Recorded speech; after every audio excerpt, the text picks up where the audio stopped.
Меня зовут Женя Ульянкина, мне 27 лет, я родилась в городе Караганде, это в Казахстане. Сейчас живу в Москве, работаю в театральном центре имени Всеволода Мейерхольда, пишу стихи и недавно заняла второе место в литературной премии для молодых авторов «Лицей».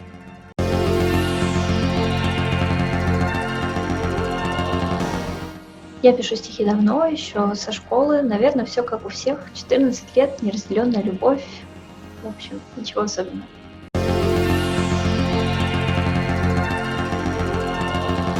Я думаю, что описывать свое творчество — неблагодарное занятие. Обычно это лучше делают другие люди. Если пытаться охарактеризовать это в 3 словах, то я пишу мало, коротко и, наверное, на любителя.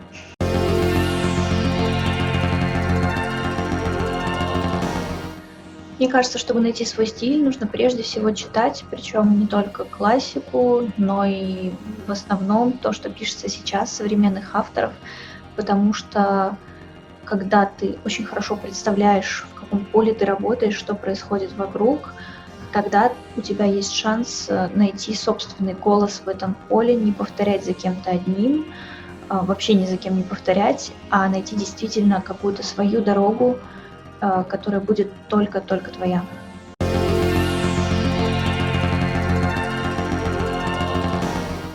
Кумиров в литературном мире у меня нет. У меня есть любимые авторы, которых я всегда читаю, которых я знаю наизусть. Я назову несколько имен. Это Михаил Эйзенберг, Алексей Хвостенко, Григорий Дашевский, Ленор Горалик, Михаил Гронос, Вася Бородин и еще очень много других прекрасных авторов, которых я всем рекомендую знать и читать, и любить.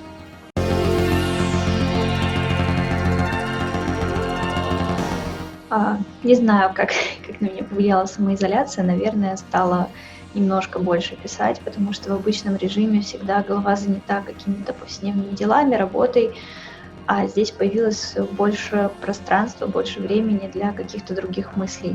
Наверное, так.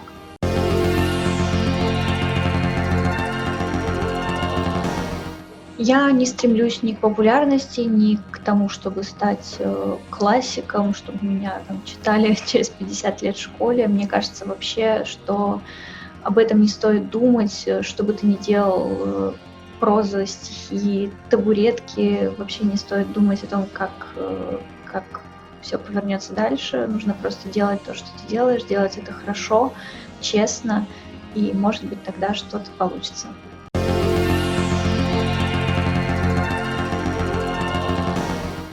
Мне кажется, что короткий список лицеев поэтической номинации в этом году был очень сильный, разносторонний, интересный, и каждый заслужил победы. Но если бы я была в жюри, я отдала бы первое место Галине Рымбу.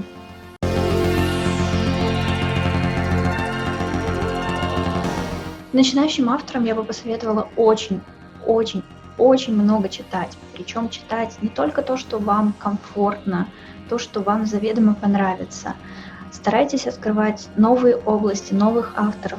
Возможно, они встретят у вас какое-то внутреннее сопротивление изначально, но с накоплением этого опыта вы начнете лучше понимать то, что не понимали раньше, вы научитесь это любить. Возможно, это изменит вашу внутреннюю структуру, то, как вы пишете, ваш голос. Мне кажется, что это лучший подарок, который вы можете сделать себе как автору.